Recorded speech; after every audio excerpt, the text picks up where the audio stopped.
Donc, l'Institut Polytech, en fait, et depuis 2005, organise donc les trophées européens dans le cadre du Forum mondial de la e-démocratie. Quand on a été approché pour organiser ces trophées, on s'est dit, bon, est-ce qu'on va faire un jury? Est-ce qu'on va choisir en comité restreint? Alors, on a essayé de développer un peu une approche un peu plus scientifique pour offrir des mesures qui permettent d'analyser ces développements de la démocratie électronique en Europe. Et donc on a constitué deux indices en fait. Un qui porte le nom de Polytech qui se concentre plus sur l'analyse du contenu des différentes initiatives analysées. Et ensuite, en partenariat avec la société IP Label, nous avons organisé des mesures plus robotiques au niveau de performance, mais Laurent va expliquer ça plus en détail. Et donc, on a créé 8 catégories différentes de sites et d'initiatives, et nous analysons à travers l'Union européenne, les 27 pays de l'Union européenne, 50 initiatives qui nous sont proposées par les internautes et les experts du domaine. D'accord. Voilà. Merci Daniel Vandenberg. Alors on va donner maintenant la parole à vous, Laurent. Laurent, donc vous êtes directeur marketing de IP Label. Tout à fait. Un mot sur IP Label, qu'est-ce que c'est? Effectivement, donc Daniel de Polytech va travailler sur le contenu du site, c'est-à-dire avec différents critères. Est-ce qu'il y a des blogs? Est-ce qu'il y a de l'interactivité?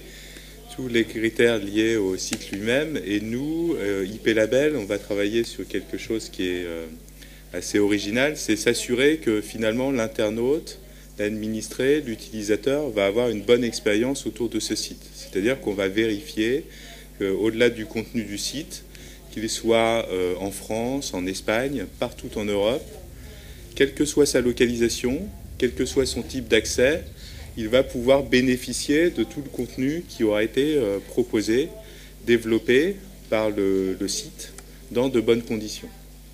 Donc, sans rentrer trop dans la technique, en fait, on va déployer des robots de mesure qui vont se comporter comme un internaute et qui vont aller sur le site régulièrement pour vérifier que ça fonctionne bien.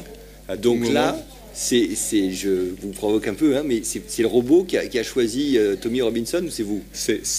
Alors, c'est nous, avec l'aide du robot. D'accord. Il y a quand même un peu d'intelligence, si je me permets.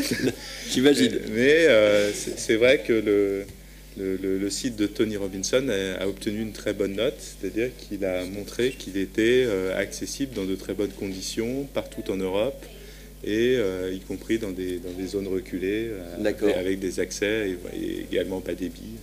D'accord. Merci beaucoup, Laurent Gou.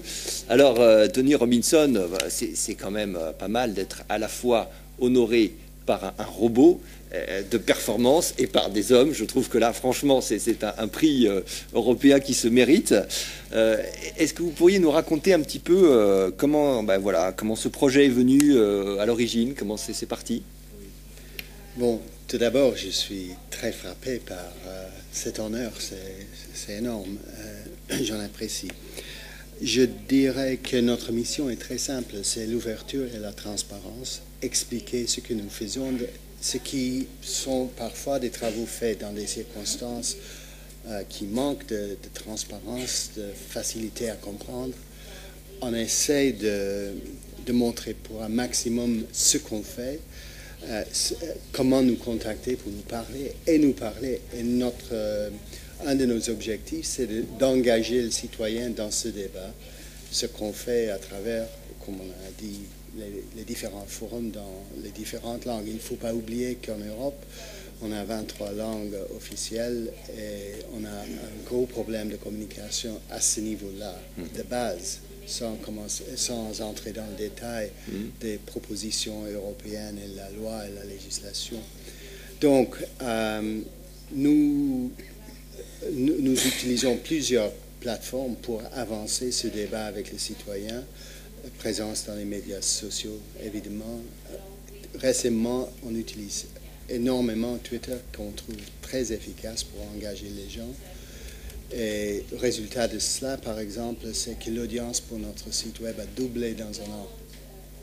Et selon les statistiques que je vois, c'est les visiteurs qui viennent à partir de Twitter dans notre site, là où ils peuvent, bien sûr, en Twitter, ils n'ont que 140 caractères. En venant sur le site, ils peuvent approfondir plus que 140 caractères la connaissance de notre effort pour eux. Quelles sont les raisons pour lesquelles les internautes viennent sur votre site? C'est d'abord pour de l'information, c'est plutôt pour participer? Qu'est-ce qui les motive? Il y a plusieurs audiences. Il y a une audience professionnelle de gens dont le travail est l'Europe. Ils doivent savoir les positions politiques des gens, ils doivent contacter des personnes, peut-être quelqu'un d'une société qui est touché par une loi européenne doit parler avec un député, ils viennent sur notre site pour voir et ce qu'on dit et comment nous contacter, par exemple. On publie toutes les listes, même du personnel, avec des numéros directs, des adresses e-mail, et ceci dans un esprit de transparence pour un maximum. D'accord, donc c'est une grande audience professionnelle. Il y a une grande audience professionnelle, bien sûr aussi universitaire, et le citoyen, c'est clair. Là, on voit à partir de participation dans les blogs. On a, comme on vient d'entendre avec le Wewewegne, si je le prononce bien, nous avons aussi une sorte d'espace social qui s'appelle Red Space. Vous allez voir là en bas. On met sur le site, donc là, Socialists and Democrats. Oui, c'est nous. EU.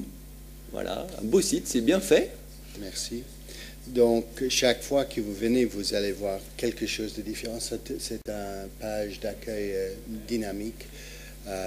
Vous allez voir quelque chose de nos valeurs tout de suite. Et chaque fois que vous venez ou que vous rafraîchissez la page, vous allez voir quelque chose d'autre. Merci beaucoup pour cette petite démonstration. On voit que le site est vraiment est bien fait. Allez-y.